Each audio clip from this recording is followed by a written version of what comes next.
ఓం సాయిరామ్. సమర్థ సద్గురు శ్రీ సాయినాథ్ మహారాజ్కి జై. సాయి భక్తులందరికీ నమస్కారం అండి. అందరూ ఎలా ఉన్నారు?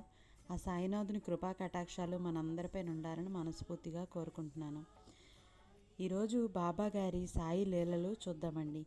ఏ సమస్య లేకుండా ల్యాప్టాప్ పనిచేసేలా అనుగ్రహించిన బాబా ఒక సాయి భక్తుని జీవితంలో జరిగినటువంటి ఒక సందేశాన్ని ఈరోజు మీ ముందుకు తీసుకొచ్చాయండి. ఓం సాయిరామ్ అని కామెంట్ చేయండి, ఒక లైక్ అయితే చేయండి, షేర్ చేయండి. సర్వే జన సుఖినో భవంతు. Thank you for watching.